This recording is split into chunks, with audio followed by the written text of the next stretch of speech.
নেত্রী বেগম খালেদা জিয়ার জিন্দেগীর সকল গুনাহগুলোকে আপনি মাফ করে দিন। ইয়া আল্লাহ তার কবরখানাকে আপনি জান্নাতের বাগিচা বানায় দিন। আমাদের এই দেশের জন্য দেশের স্বার্থে যারা কথা বলেছেন, ত্যাগ স্বীকার করেছেন, এর মধ্যে থেকে যারা অন্ধকার কবরস্থ হয়েছেন সকলের কবরগুলোকে আপনি জান্নাতের বাগিচা বানায় দিন। ইয়া আল্লাহ যতদিন আমাদেরকে জীবিত রাখবেন আল্লাহ সৎ মনোভাব নিয়ে আমাদেরকে বেঁচে থাকবার তৌফিক দান করিয়া দিন। ইয়া আল্লাহ সামনে আমাদের নির্বাচন, এই নির্বাচনের সময় সৎ মনোভাবে হাক্কানি একজন আলেম আমরা পেয়েছি, তা আপনার পক্ষ থেকে রহমত।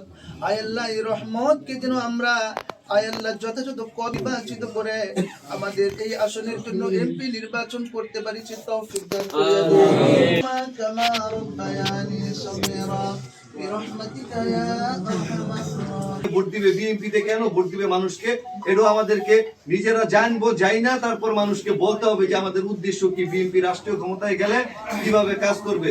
তো ইনশাল্লাহ সর্বোপরি আমাদেরকে কাজ করার বিকল্প কিছু নাই, আমাদেরকে প্রত্যেকটা ভোটারের দরজায় দরজায় যাইতে হবে যে ভাই এই যে আমাদের প্রার্থী 4 আসনের একজন আলেম মুফতি মনির হোসেন কাশিমি, ওনারও ব্যক্তিগত কিছু পরিকল্পনা আছে। উনি আমাদের সাথে যে যখন কথা বলেছে যে আজকে দেখা যায় যে মাতৃসেবা আমাদের দেশে ডাক্তাররা গেলে মাতৃসেবা থেকে অনেক আর কি ভোগান্তি হয়। উনি প্রত্যেক ইউনিয়ন ভিত্তিক একটি যে মাতৃসেবা কেন্দ্র একটা চিকিৎসার ব্যবস্থা করবে। তারপর উনি মাদক এবং সন্ত্রাসের ব্যাপারে বলছে যে আমি একজন আলেম মানুষ, এ ব্যাপারে আমার কোনো ছাড় হবে না। যে মানুষ উনি সমাজের মুরব্বী, জ্ঞানী, গুণী, পঞ্চায়েতের লোক, এভাবে উনি সবাইকে নিয়ে সবাইকে সম্পৃক্ত করে কাজ করবে।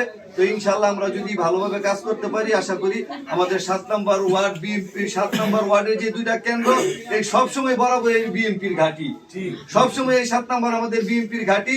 ইনশাল্লাহ আমরা বিপুল সংখ্যক ভোটে ইনশাল্লাহ যে খেজুর গাছ মার্কাকে বিজয়ী করে আনতে পারবো। যেহেতু তারেক রহমান মুফতি মনির হোসেন কাসিমি সাহেবের উপরে আস্থা রেখেছেন, 2018 সালে বেগম জিয়া আস্থা রেখেছেন, 2026-এ এসে তারেক রহমান আস্থা রেখেছেন।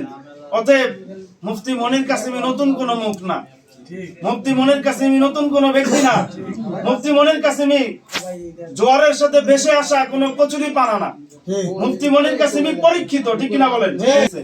মুফতি মনির হোসেন কাসিমের সাথে যখন 7 নং ওয়ার্ডের পঞ্চায়েত কমিটির লোকজন এবং আমার তাজুল ইসলাম ভাই যখন নাকি বাড়িধারা মাদ্রাসা গিয়েছিলেন, সেদিন তিনি স্পষ্ট বলেছিলেন যদি আপনারা কাশীপুর ইউনিয়নের 7 নং ওয়ার্ডে 2টা কেন্দ্রে আমাকে পাস করানোর দায়িত্ব নেন, তাহলে আগামী 5 বছর আপনারা আমাকে পাশে পাবেন, আমার সেবা আপনারা পাবেন।